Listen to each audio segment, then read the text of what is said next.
Hi, hello everyone. Welcome to the selection classes. So after the ZET exam, which is over now it is time for the CMET examination because I know many students are still targeting the CMET examination because comparatively easy है और जो level है of course easy है and most of the students fit और find themselves in the CMET category.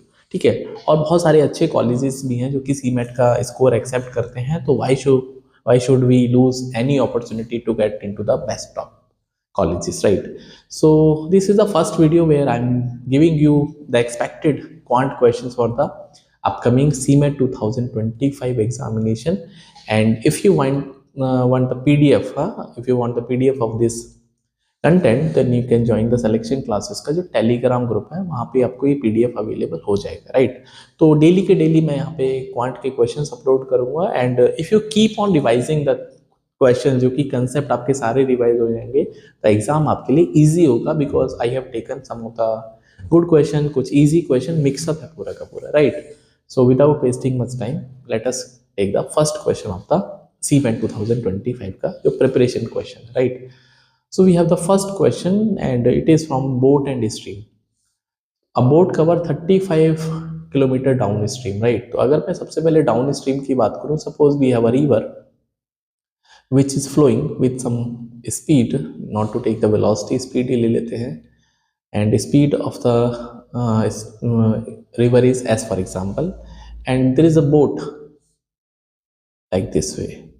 So boat can have two options. It can, like in the particular case I'm not taking the direction जो कि perpendicular जाएगा, simple river के साथ चल सकते हैं, हवा के संग संग साथ ही चल, and similarly it has another option कि वो रिवर के अगेंस्ट में भी जा सकती है। तो river is not changing the direction, उसकी स्पीड ऐसे है, बट बोट की डायरेक्शन हो सकता है अगेंस्ट में हो जाए, राइट?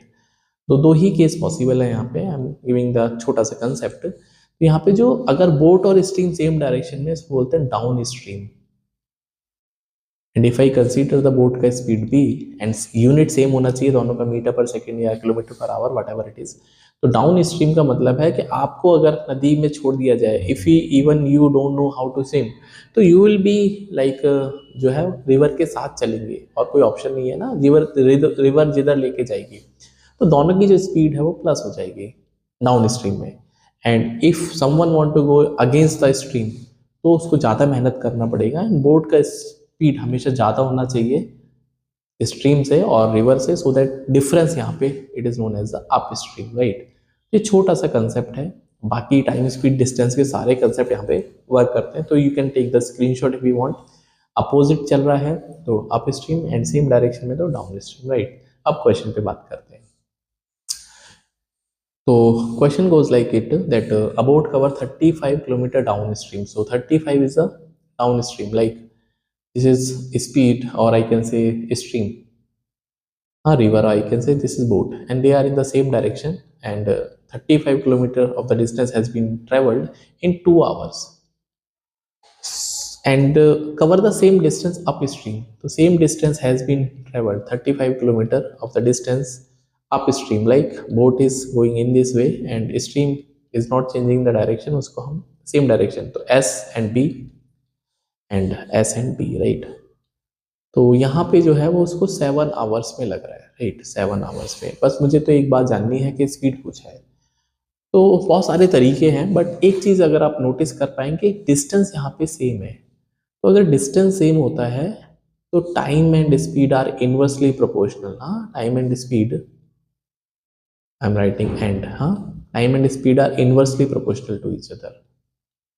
तो दे आर इनवर्सली प्रोपोर्शनल, मतलब टाइम बढ़ेगा तो स्पीड डाउन होगी एंड वाइस वर्सा। एंड यहाँ पे जो स्पीड है वो हम इफेक्टिव स्पीड ले रहे हैं अप स्ट्रीम और down stream, right?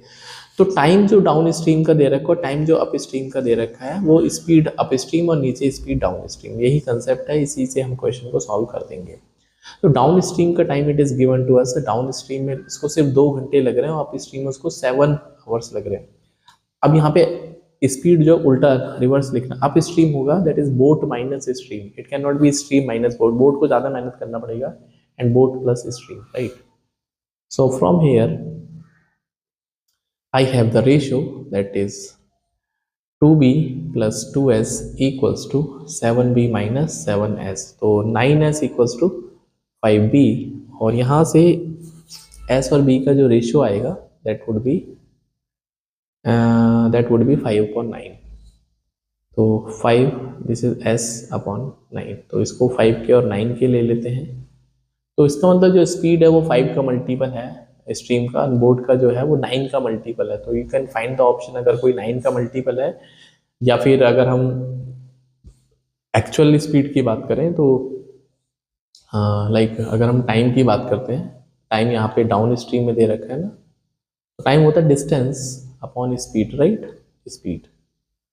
So time is given to us downstream 2 hours, distance is 35 and downstream का speed कितना होगा, that is s plus b। तो यहाँ से s plus b का वैल्यू है 35/2। नाउ यहाँ से अगर मैं इसको रेशियो वाइज देखूंगा तो that would be 14k equals to 13/2। इसको ऐड करेंगे तो यहाँ से k की वैल्यू आएगी 35/28 और 7 से 4, तो k की वैल्यू 5/4 है। तो वी वांट टू, तो बोर्ड का speed that would B 9 into 5/4, so 45/4, और I can say 11.25 kilometre per hour, right, 11.25। तो होपफुली ये पंगा जो है इस क्वेश्चन का समझ में आया होगा। If you have any doubt you can leave your comment, ठीक है। तो that was the way, option number 1 इसका right answer. Moving to the next question, now it is LCM problem actually, right. LCM के बारे में एक बात ध्यान रखना है that we have to take the highest power, highest power. आपको एलसीएम का मतलब नाम तो लोएस्ट है लेकिन पावर हाईएस्ट लेनी है, यही इसका की कंसेप्ट है। तो it is saying x square minus 8x, ये स्क्वायर लिखा है, and plus 15 and x square minus 5x plus 6। तो इसका एलसीएम निकालने के लिए आपको फैक्टराइज करना पड़ेगा, तो that would B x minus 5 and x minus 3, and इसका हो जाएगा x प्लस 6, प्लस में तो गड़बड़ हो जाएगा, x minus 3 I think better fit करेगा इसको, x minus 3 and x minus 2, right. So as I told you, x minus 3 जो भी कुछ कॉमन है उसकी हाईएस्ट पावर आपको लेनी पड़ेगी, राइट। तो यहाँ से अगर मैं इसका x minus 3 is coming 1 time, x minus 2 is also coming 1 time, and x minus 5 is also coming 1 time. तो this is going to be the answer of the question, that is option number 1। LCM में आपको कुछ भी नहीं छोड़ना है। हाँ, अगर आपको उस बात का जान के सरप्राइज हो रहा है कि सर यहाँ पे तो x माइनस 5 है, यहाँ पे x माइनस 3 है, बट यहाँ तो x माइनस 2 नहीं है, तो I can assume x minus 2 की पावर यहाँ पे 0 है, और यहाँ पे 3 है, 2 है, 5 नहीं है, तो यहाँ पे x माइनस 5 की पावर 0 है। तो 0 पावर और यहाँ पे 1 पावर विच इज ग्रेटर 1, तो मैं यहाँ पे 1 पावर लेना प्रेफर करूंगा, राइट। मैंने आपको बोला है कि अगर पावर नहीं है तो आप उसमें 0 लगा लीजिए। हाँ, जैसे मान लो मैं कहता हूँ एलसीएम निकालना है 12 का और 20 का, तो इसका एलसीएम के लिए मुझे 12 को लिखना पड़ेगा 2 स्क्वायर इंटू 3, और 20 होगा 2 स्क्वायर इंटू 5। अब 12 में तो 5 नहीं है तो मुझे 5 की पावर 0 माननी पड़ेगी, एंड 20 में 3 नहीं है तो 3 की पावर 0। उसके बाद मैं हाईएस्ट पावर लूंगा, दैट इज 2 का स्क्वायर, 3 की हाईएस्ट पावर यहाँ पे 1 दिख रही है, और 5 की हाईएस्ट पावर यहाँ पे मुझे 1 दिख रही है। तो दैट इज इंपॉर्टेंट। हाँ, तो 4 3 12 60 इसका एलसीएम आएगा। तो एलसीएम में आपको हाईएस्ट पावर लेनी है, एंड एचसीएफ में, साथ ही साथ एचसीएफ में आपको लोएस्ट पावर लेनी है। तो ये बड़ा इंपॉर्टेंट है, तो ये बात का ध्यान रखना है, ठीक है। This is also important. तो moving to the next question, HCF का क्वेश्चन जरूर कराऊंगा तो आपको पता चल जाएगा। Now it is saying the cost of 3 kg of rice is 180 rupees. इसका मतलब सीपी पर केजी 3 किलो 180 का है, तो 180 को अगर मैं 3 से डिवाइड करूंगा तो 60 रुपीज पर केजी का हिसाब किताब है राइस का। The cost of 8 kg of rice is equal to 5 kg of pulse. तो 8 kg ऑफ राइस है वो 5 kg पल्स के बराबर है। कोई प्रॉब्लम नहीं है आई थिंक। तो हम क्या करेंगे, पल्स का वैल्यू निकाल सकते हैं, that is I am talking about the CP, cost price is for CP.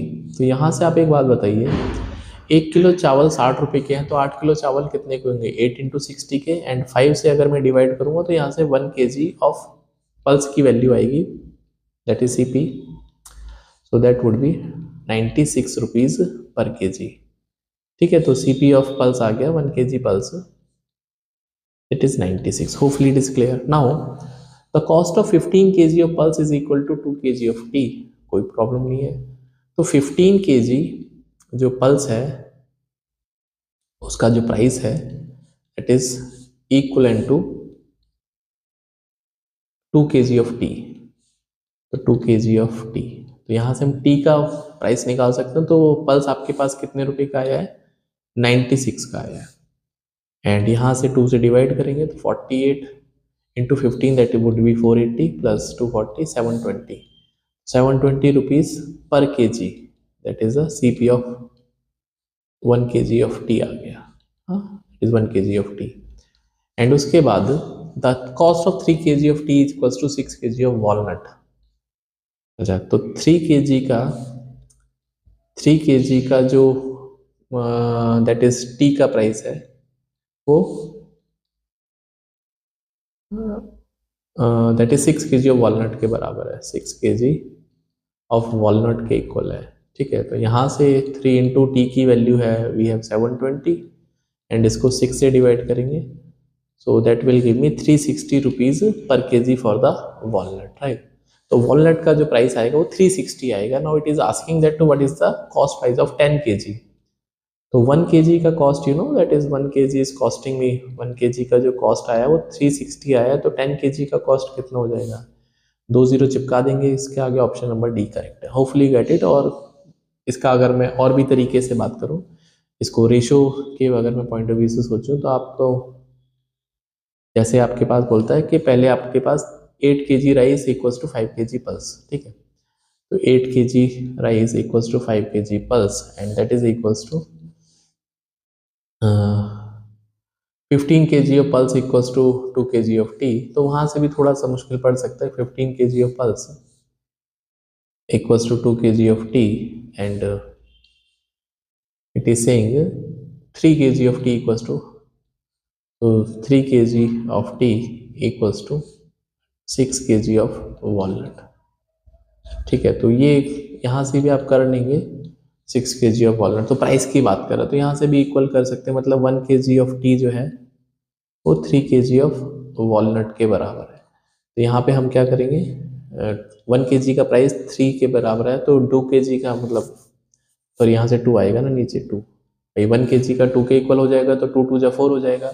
तो 15 kg ऑफ पल्स है वो 2 इंटू 2 4 kg ऑफ वॉलनट के बराबर है।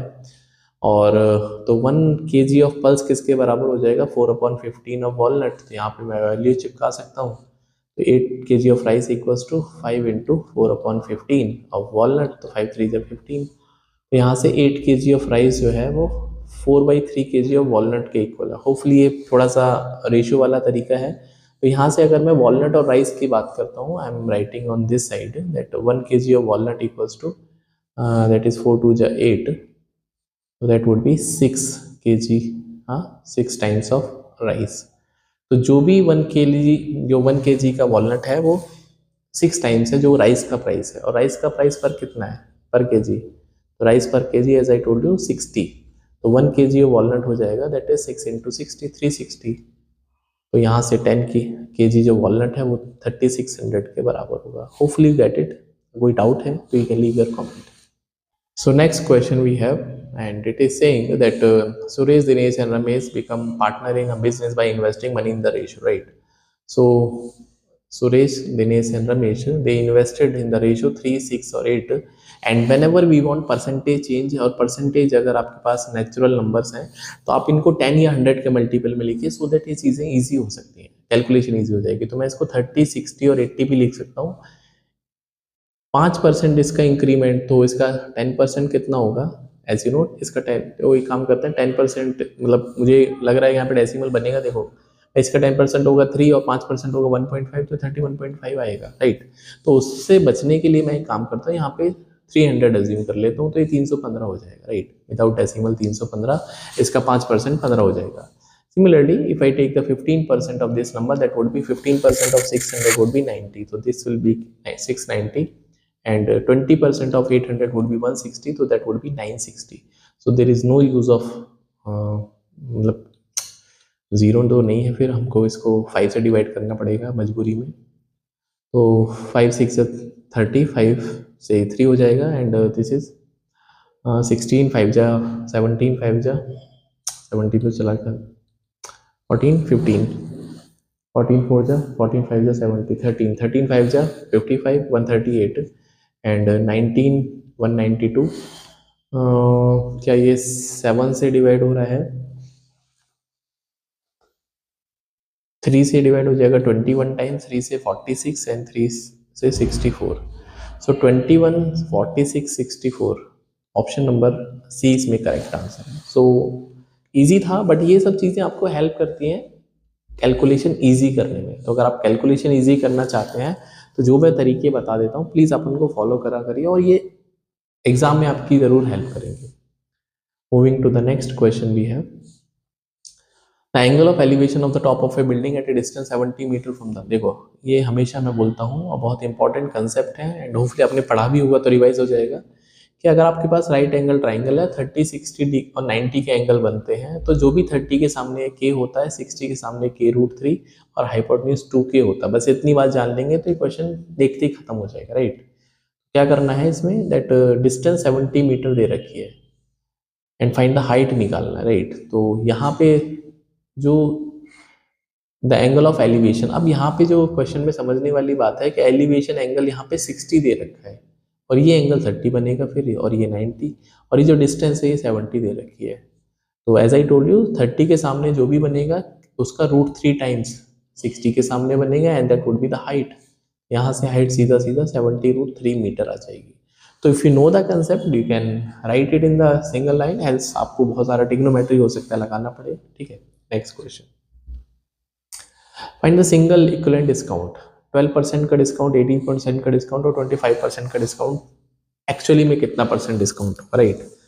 So as you know that 12% is nothing but 3/25, 18% is nothing but I think 2 से 9, 2 से 50 and 25% का discount is nothing but 1/4। So if I want to solve my way, तो मैं हमेशा बोलता हूँ नीचे वाला नंबर बेस है, ऊपर वाला नंबर चेंज होता है। तो डिस्काउंट मतलब एक कस्टमर के पॉइंट ऑफ व्यू से तो फायदे की बात है, लेकिन शॉपकीपर के पॉइंट ऑफ व्यू से नुकसान है। तो 25 रुपये पे, या जो मार्क प्राइस है अगर 25 है तो उस पर 3 रुपये का डिस्काउंट लगेगा, तो 22 में वो उसको सेल कर सकता है। एंड अगर आप एक ही प्रोडक्ट पे बार बार परसेंटेज चेंज करते हैं, that is a successive percentage, तो आपको कुछ नहीं करना, इनको मल्टीप्लाई करना है, राइट। तो यहाँ पे 50 रुपीज़ के आर्टिकल को अगर आप मार्क प्राइस करते हैं तो उस पर 9 रुपये का डिस्काउंट लगाना पड़ेगा, तो 41 में बेचना पसंद करेंगे। And similarly third discount is 4, तो 4 रुपये की चीज़ पे आपको 1 का डिस्काउंट देंगे, तो 3 में बेचना पसंद करेंगे, राइट। अगर मुझे इक्विवेलेंट वैल्यू निकालनी है तो इनका मल्टीप्लाई करना है, एंड इफ कैन फाइंड कि अगर कुछ कैंसिल आउट हो रहा है तो आप कैंसिल आउट कर सकते हैं, ठीक है। जैसे 2 2 जा 4, बट आपको जब आप कैंसिल करेंगे तो आपको डिफरेंट कॉलम्स में, आप सेम कॉलम में कैंसिल नहीं करेंगे, डिफरेंट डिफरेंट कॉलम में। तो जैसे 2 2 जा 4, 2 से 11 अभी नहीं कर सकते, राइट, क्योंकि आप कुछ भी कॉमन नहीं है जो कैंसिल आउट हो सकता है। सो that will give me 25, 15 to 100, तो 2500 की चीज़ आपको कितने में मिलेगी, तो 41 into 11 that would B 451, right, 451 into 3, तो 3 एंड 135, सो 1353 रुपये का वो आर्टिकल आपको अवेलेबल है। तो डिस्काउंट कितना मिला, 1353, 1400 हो जाता तो 47 और 1100, तो 1147 का डिस्काउंट है ओवर 2500 इंटू 100% कर देंगे। For percentage we have to multiply by 100, so that would be 0. So 25 into 6 ज़्यादा हो जाएगा, 25 5 जा 1, 25 5 जा 125, अभी भी ज़्यादा हो जाएगा, 25 4 जा ही जाएगा इसका मतलब, 25 4 जा 100 बचेगा 14, 25 5 जा 125, 45 पॉइंट समथिंग, ऑप्शन नंबर 4 इसका राइट आंसर है। हाँ थोड़ा सा कैलकुलेटिव था, या फिर दूसरा तरीका है आप a + b + ab अपॉन 100, अगर आपने ये फॉर्मूला सुना है, दैट इज जो इक्वलेंट परसेंटेज चेंज निकालते हैं, that is a + b + ab upon 100 with sign आपको यूज करना है, एंड ये आपको यूज इट ट्वाइस, तो इसमें आपको 2 बार यूज करना पड़ेगा to get the answer. If you want me to solve, थोड़ा कर देता हूँ आपके लिए। पहला देखो डिस्काउंट है 12 18 25, तो यहाँ पे थोड़ा दिमाग लगा सकते हैं कि 12 18 25, ठीक है। तो मुझे ए बी का मल्टीप्लाई करना है, तो मैं 25 और 18 को मल्टीप्लाई इजी कर सकता हूँ, राइट, या फिर 25 इंटू 12 को करते हैं, पहले इनको कर लेते हैं।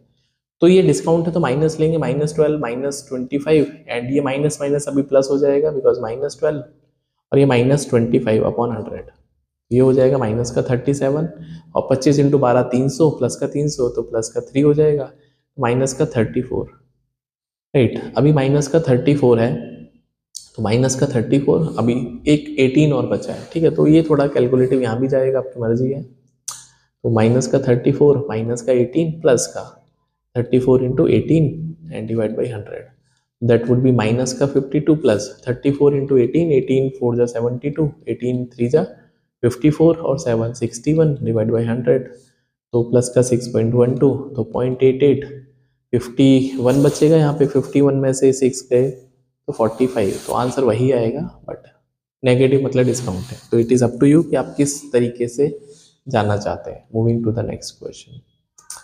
So Riva has some hens and some goats. If the total number of animal head is 100 and the total number of animal feet is 348, what is the number of goat?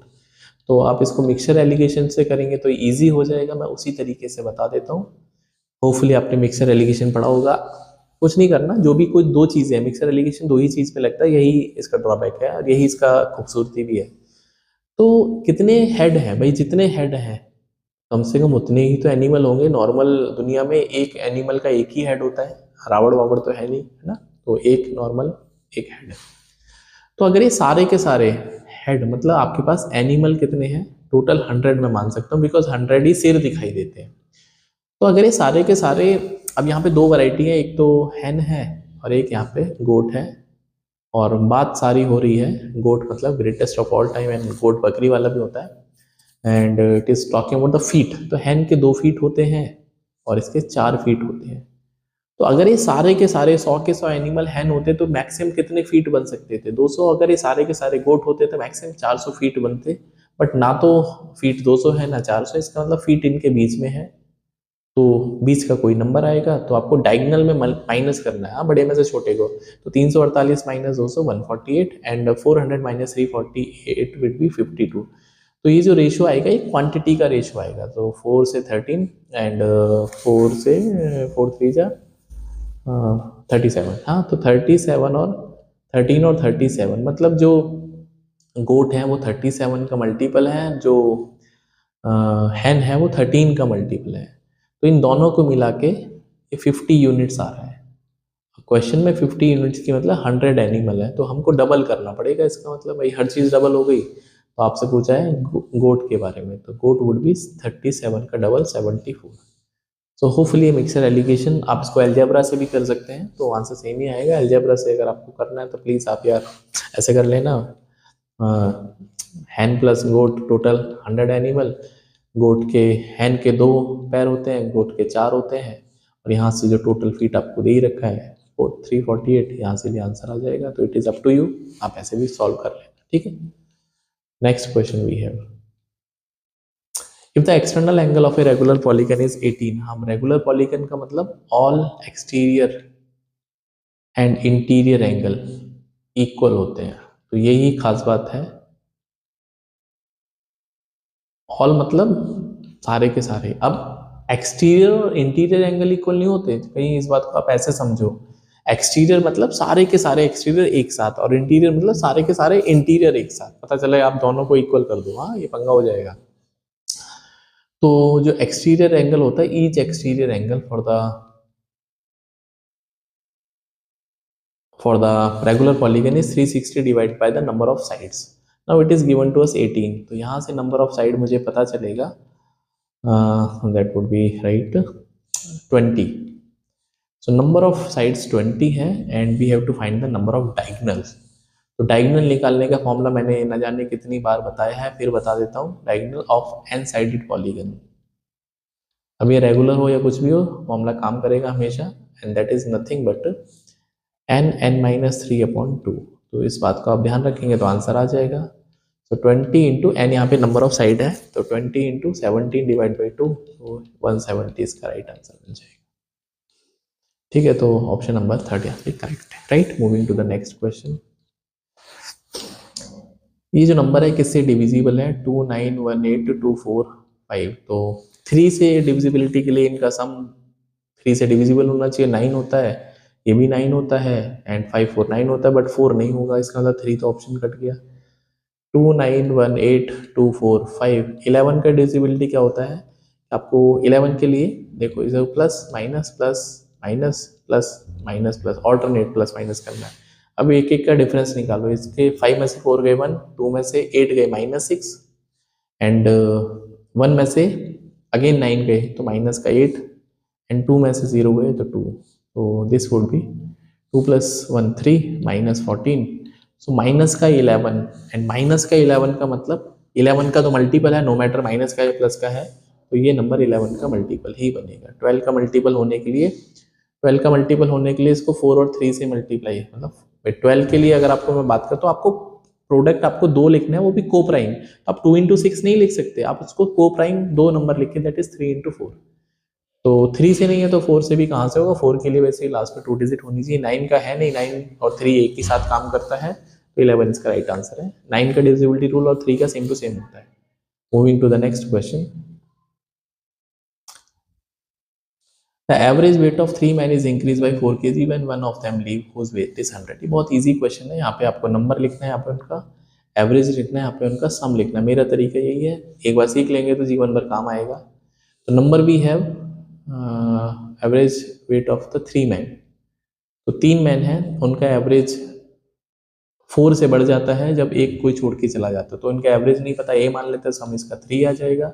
आदमी अभी भी 3 है लेकिन एवरेज a + 4 हो गया और अभी जो इनका सम आएगा इनको मल्टीप्लाई करना होता है, दैट वुड बी 3a + 12। तो यहाँ से यहाँ तक क्या हुआ है कि एक आदमी गया और एक आ गया, ठीक है। तो when one of them whose weight, तो यहाँ से जो गया है, ठीक है, तो यहाँ से 3a में से 100 वाला गया है और एक कुछ भी नया W वाला आ गया है, तो आपको ये वैल्यू निकालनी है। तो 3a से 3a कट जाएगा तो W = 112, तो 112 इसका राइट आंसर है, ठीक है। Hopefully you get it.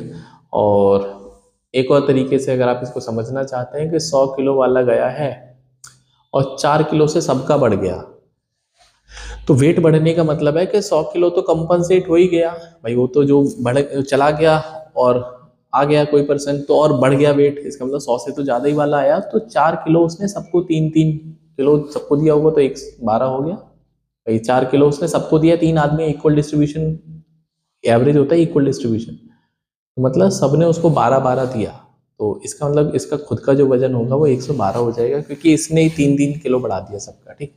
तो ये तरीका आई थिंक है मैथमेटिकल तरीका है, लॉजिक तरीका, it is up to you. And next video में हम इसके आगे क्वेश्चन सॉल्व करेंगे और ये पूरा का पूरा वीडियो सीरीज आपके लिए बहुत इंपॉर्टेंट है अगर आप CMAT को टारगेट करें। So see in the next video, till then bye, take care and please if you want the PDF you can connect with the selection classes का जो टेलीग्राम ग्रुप है, तो ये PDF आपको वहीं पे मिलेगा। एंड इफ यू वांट कि सॉल्व फॉर्म में मिले तो ठीक है, नहीं तो मैं इसको सोच रहा हूँ अनसॉल्व फॉर्म में आपको दे दूंगा so that you can practice. कोई डाउट आता है तो आप इस वीडियो को दोबारा से देख सकते हैं, तो ये आपके लिए हेल्पफुल होगा। अगर मैं इसको अनसॉल्व डालूंगा तो मैं इसको विदाउट जो सॉल्यूशन है वो डालूंगा टेलीग्राम ग्रुप पर, सो दैट कोई डाउट आता है तो आप उसको तुरंत से वीडियो देख लेना, आपको ईजी होगा। See in the next video, bye, take care.